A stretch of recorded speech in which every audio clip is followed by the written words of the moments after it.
Have you ever wondered about the ancient city that once challenged Rome for supremacy in the Mediterranean?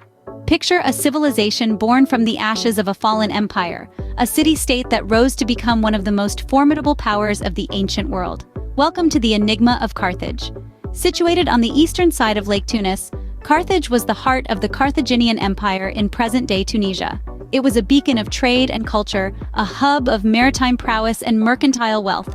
The city's strategic location in the Mediterranean, coupled with its powerful navy, made it a significant player in the ancient world. Carthage's reputation as a mighty power is deeply etched in history. Its conflicts with Rome, known as the Punic Wars, were epic struggles that shaped the course of Western civilization. But Carthage was more than just a military force. It was a civilization that left an enduring legacy. Let's delve into the fascinating past of this ancient city. Carthage's story begins with a legendary queen, Elissa. But who was she really? Let's delve into the annals of time, when the ancient city of Tyre was ruled by King Muto. Elissa, also known as Dido, was his daughter. Following her father's death, her brother Pygmalion seized the throne. Fearing for her life, Elissa fled Tyre with a band of loyal followers. Their journey across the Mediterranean was not a leisurely cruise. It was fraught with danger, brimming with high-seas adventure. Elissa's escape from the clutches of her power-hungry brother is where our tale takes an intriguing twist. Legend has it that when she reached the shores of what is now modern-day Tunisia, Elissa came upon a local ruler. She requested a piece of land for her people. The ruler, thinking he was outsmarting her, agreed to give her as much land as could be covered by an ox hide. Elissa accepted the challenge. She cleverly cut the ox hide into thin strips and laid them end to end, marking out a large area. Thus, the city of Carthage was born. Carthage, meaning new city, was no ordinary settlement. Under Elissa's rule, it grew into a thriving metropolis, a beacon of civilization that attracted merchants, scholars, and artisans from far and wide. It was a city of grandeur, a testament to Elissa's vision and leadership. So, Carthage had been born, destined to become a beacon of civilization in the ancient world. As we continue our journey, we'll explore the rise of this remarkable city, its legendary wars, and its enduring legacy in the modern world.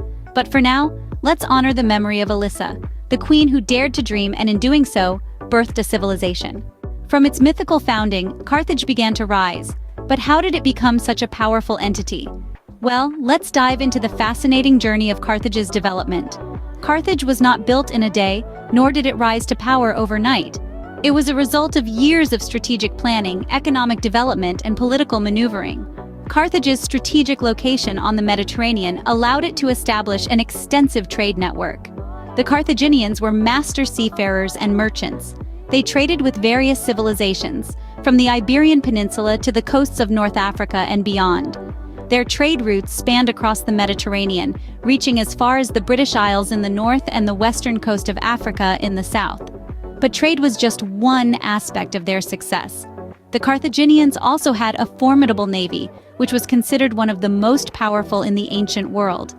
This naval strength not only protected their trade routes, but also enabled them to expand their influence and establish colonies across the Mediterranean.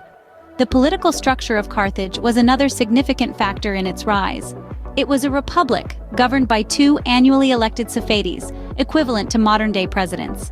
This political setup helped maintain stability and continuity in the city-state's administration. Carthage's affluence was evident in its cultural achievements. The city was known for its grandeur and architectural marvels. Its most iconic symbol was the Kothon, a circular naval harbor ingeniously designed to dock and repair warships. Carthage also made significant strides in the fields of literature, art, and science.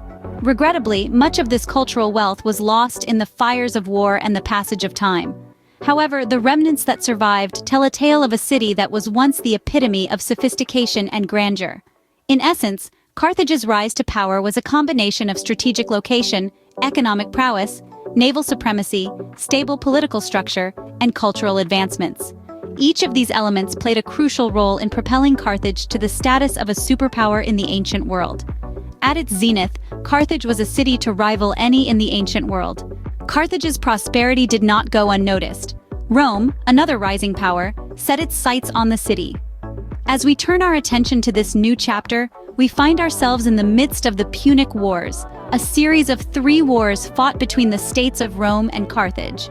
The Punic Wars were more than just a struggle for power. They were a clash of cultures, ideologies, and economic interests. The First Punic War started in 264 BC, sparked by disputes over control of Sicily, a strategic point in the Mediterranean Sea. It was a grueling conflict that lasted for more than 2 decades, with neither side willing to back down. The Second Punic War, however, is perhaps the most remembered, thanks largely to one man, the Carthaginian general, Hannibal. Hannibal, a name that would strike fear into the hearts of Romans for generations, led his army, complete with elephants, across the Alps into Italy. His audacious tactics and strategic brilliance brought Rome to the brink of defeat. Yet despite his victories, Hannibal could not seal Carthage's triumph. The third and final Punic War was the death knell for Carthage. Rome, driven by fear and revenge, was relentless.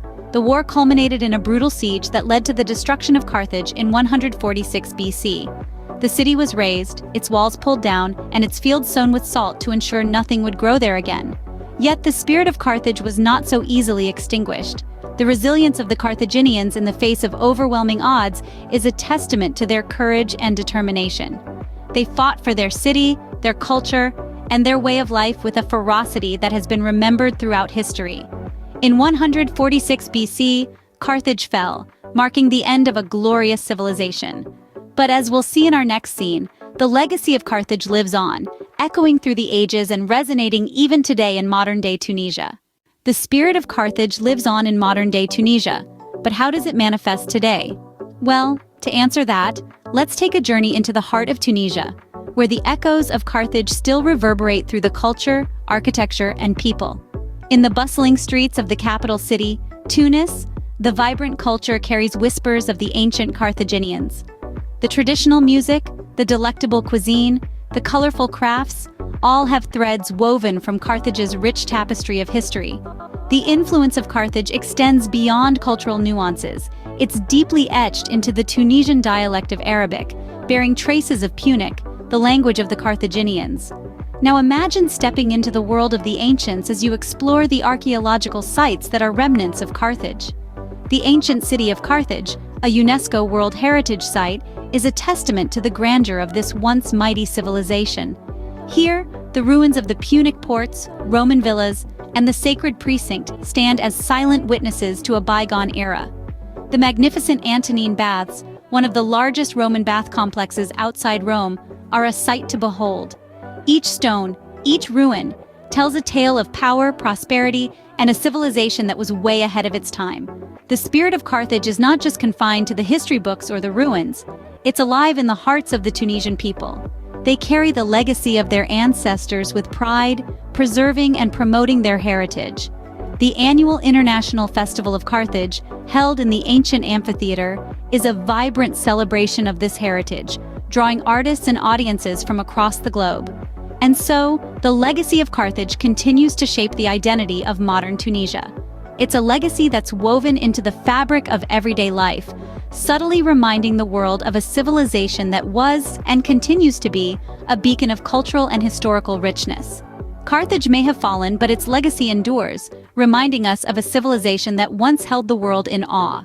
What can we take away from the story of Carthage and Queen Elissa? We've journeyed from the legendary founding of Carthage by the determined Queen Elissa through its rise as a powerful Mediterranean empire. We've witnessed the Punic Wars, the tough battles, and the eventual fall of Carthage. Yet the story doesn't end there. Carthage's legacy lives on in modern Tunisia, a testament to its centuries-old influence.